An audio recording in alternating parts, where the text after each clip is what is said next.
Hello दोस्तों, myself doctor Mitesh, practicing at Gandhinagar, Gujarat. दोस्तों, आज मैं आपके साथ थोड़ा नॉलेज शेयर करूंगा about thyroid gland. Thyroid gland कहाँ पे रहती है? तो एग्जैक्ट गले के बीच में यहाँ पे होती है थायराइड ग्लैंड। अब मोस्टली थायराइड ग्लैंड या ग्रंथि की वजह से जो बीमारी आती है वो दो प्रकार की हैं। एक है हाइपोथायरॉयडिज्म और अन्य है हाइपरथायरॉयडिज्म। थायराइड ग्रंथि एक हार्मोन सीक्रेट करती है, उसे कहते हैं T3 और दूसरा है T4।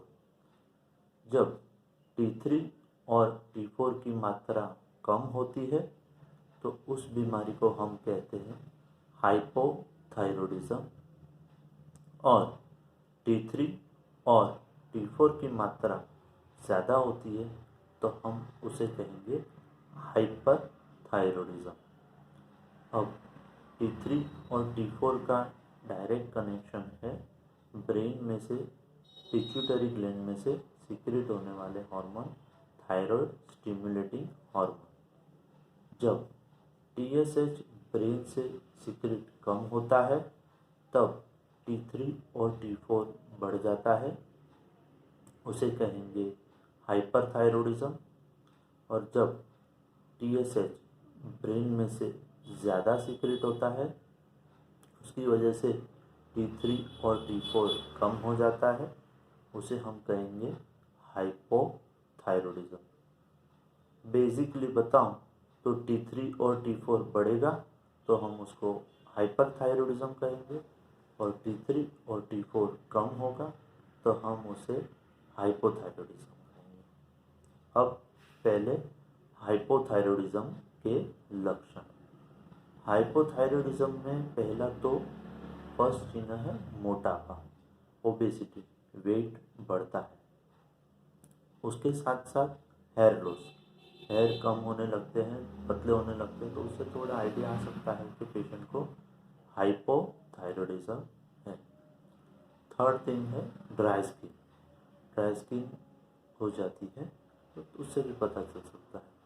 इसके साथ साथ स्लो हार्ट रेट, इंडाइजेशन, उससे हम थोड़ा अंदाज़ा लगा सकते हैं कि भाई पेशेंट को कॉन्स्टिपेशन ज़्यादा रह रहा है, वेट गेन हो रहा है, ड्राई स्किन हो रही है, हार्ट बीट स्लो हो रही है, तो हमको अंदाज़ा आ सकता है कि पेशेंट को हाइपोथायरॉयडिज्म हो सकता है।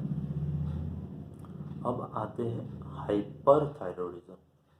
T3 और T4 बढ़ना, उसको हम कहेंगे हाइपरथायरॉयडिज्म। हाइपोथायरॉयडिज्म में first of all canine hunger, patient को भूख बहुत ज़्यादा लगती है और पेशेंट का वज़न कम होता जाता है। इसके साथ साथ पेशेंट की हार्ट रेट बढ़ती है। इसके अलावा बल्जिंग आई, आँख जो होती है वो बाहर आने लगती है, उससे अंदाज़ा आ सकता है कि पेशेंट को हाइपरथायरॉयडिज्म हो सकता है। उसके साथ साथ हॉट फ्लशिश, पेशेंट को गर्मी बहुत लगती है। इसके अलावा रेड फेस, पेट से एकदम से लाल हो जाता है, वज़न कम होना, भूख ज़्यादा लगना, और हार्ट रेट बढ़ना, और बल्जिंग आई होना, आँख बाहर आना। इस पर से हम अंदाज़ा लगा सकते हैं कि पेशेंट को हाइपरथायरॉयडिज्म हो सकता है। अब हाइपरथायरॉयडिज्म और हाइपोथायरॉयडिज्म हो गया।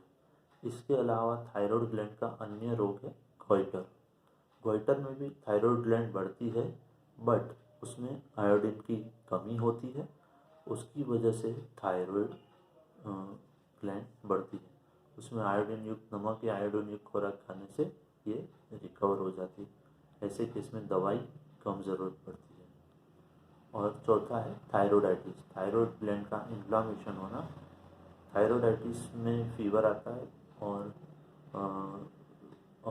यू कैन से कई फीवर भी ऐसे हैं जिसमें थायराइड ग्लैंड बढ़ती है, बट वो डिसाइड करना रहता है टेस्ट के साथ कि भाई क्या तकलीफ है।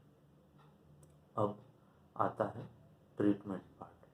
ट्रीटमेंट पार्ट में होम्योपैथी में बहुत अच्छी दवाइयाँ हैं, yes, but we have to rule out, हमको चेक करना पड़ता है पेशेंट का क्यों थायराइड बढ़ा है। अच्छी दवाइयाँ हैं, रिजल्ट बहुत अच्छे हैं।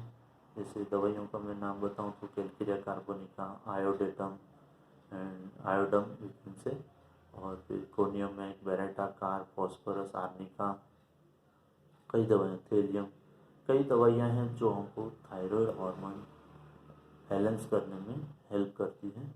Yes, homeopathy having better solution, तो आप होम्योपैथी दवाई ले सकते हो थायराइड के लिए, और थायराइड कंट्रोल करके लाइफ टाइम ड्रग डिपेंडेंसी से बच सकते हो। तो दोस्तों, ये था नॉलेज अबाउट थायराइड।